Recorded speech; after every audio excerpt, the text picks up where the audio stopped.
Assalamualaikum warahmatullahi wabarakatuh. Perkenalkan, nama saya Mulia dengan NIM 23235110030.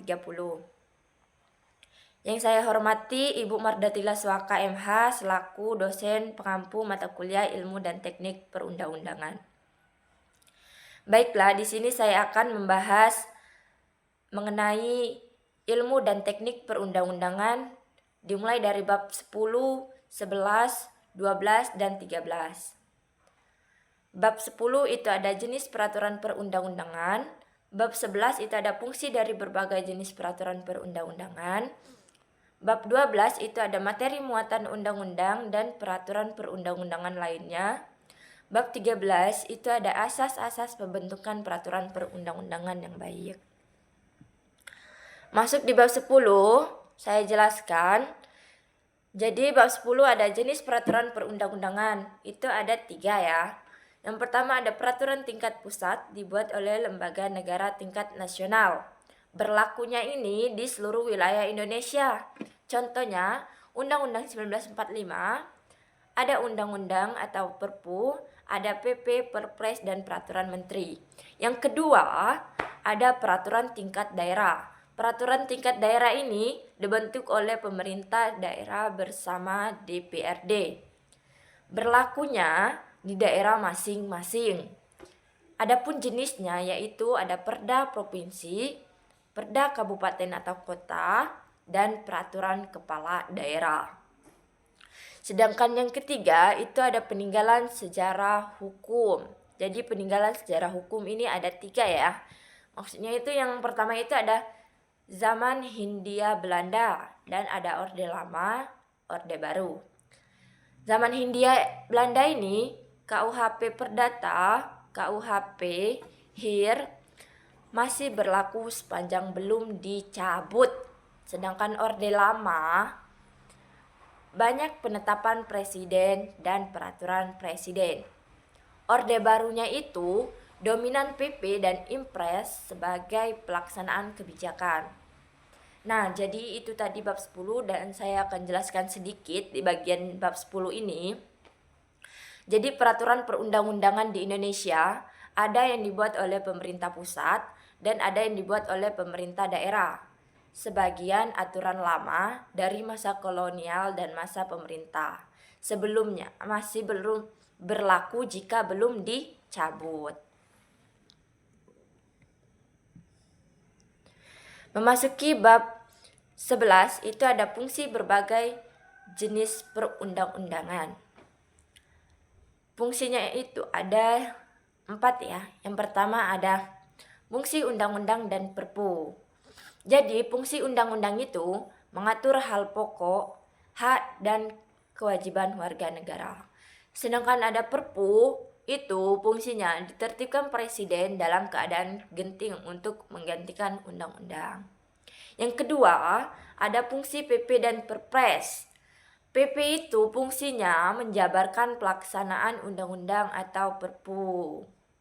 Sedangkan Perpres fungsinya itu mengatur pelaksanaan kebijakan pemerintah dan teknik penyelenggaraan negara. Yang ketiga, ada fungsi peraturan menteri dan kepala lembaga. Itu ada peraturan menteri. Peraturan menteri itu fungsinya mengatur teknik operasional kementerian kepala lembaga, BKN, BPS, atau BPOM, mengatur pelaksanaan tugas lembaga masing-masing. Sedangkan yang keempat itu ada fungsi peraturan teknik dan daerah perdirjen. Ya ini fungsinya teknik administratif dalam kementerian, Badan Negara KPU, BPK, Komsat HAM. Fungsinya itu mengatur pelaksanaan kewenangan lembaga. Di 4 ini ada Perda dan Perkada. Fungsinya pelaksanaan otonomi daerah dan kebijakan kepala daerah. Jadi di bab 12 ini, di bab 11 ini saya jelaskan sedikit. Nah, setiap jenis peraturan itu punya fungsi berbeda tergantung tingkatnya. Misalnya saya jelaskan tadi ada undang-undang dan perpu. Nah, undang-undang dan perpu ini aturannya besar dan penting, sedangkan PP dan Perpres itu menjalankan pelaksanaan undang-undang. Selanjutnya ada peraturan menteri dan kepala lembaga mengatur teknis kerja lembaga. Dan yang terakhir tadi ada peraturan teknis dan daerah. Ini mengatur hal teknis dan kebutuhan wilayah gitu. Nah, jadi memasuki bab 12 itu ada materi muatan undang-undang dan peraturan lainnya. Ada 3. Yang pertama, sebelum perubahan Undang-Undang 1945, materi undang-undang mencakup semua hal penting menurut Presiden atau DPR. Tidak ada pembatasan atau pembagian tegas antara undang-undang dan pengaturan lain. Dan yang keduanya itu, setelah perubahan Undang-Undang 1945, Undang-Undang Nomor 10 Tahun 2004, materi undang-undang hanya mencakup hak dan kewajiban warga negara, lembaga negara, dan sanksi pembentukannya lembaga baru. Materi lain diatur dalam PP, Perpres, dan peraturan menteri. Yang ketiga, perkembangan teori materi muatan.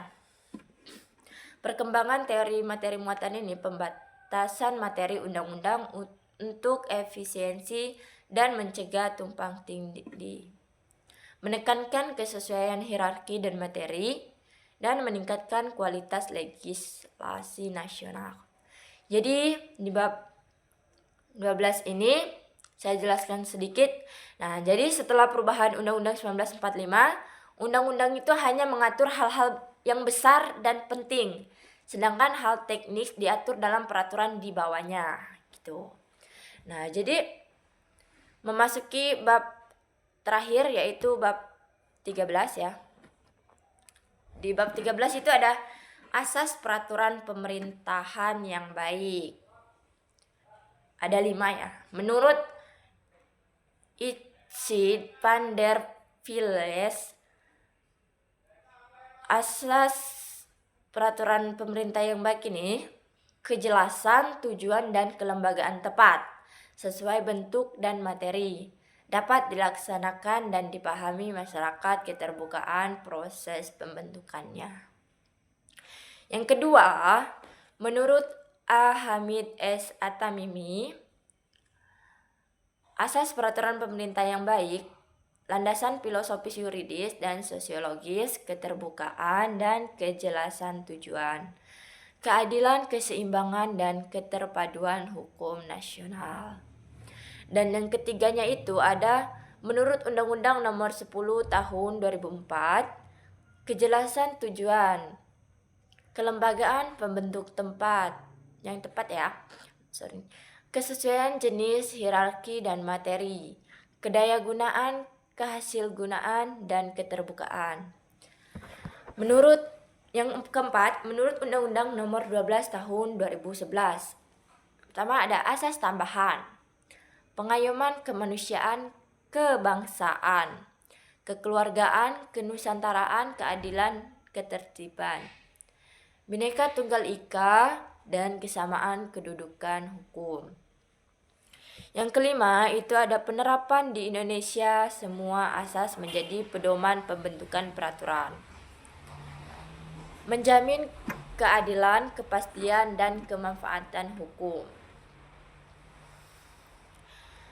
diterapkan dalam proses legislasi nasional dan daerah.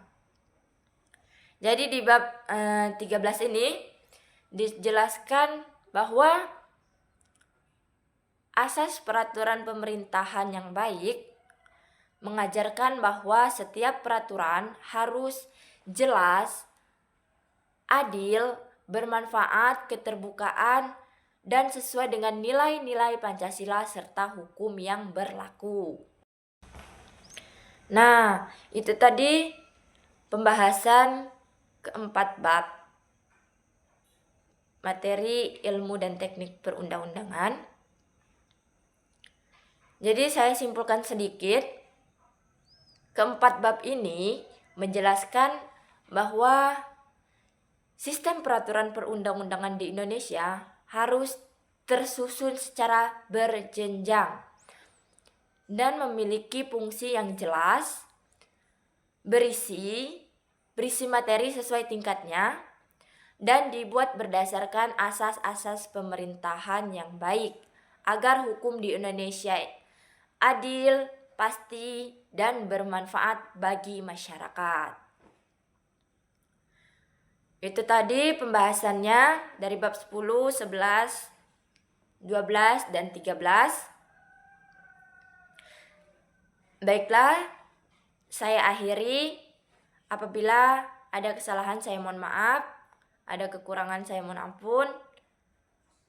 Saya akhiri. Wassalamualaikum warahmatullahi wabarakatuh.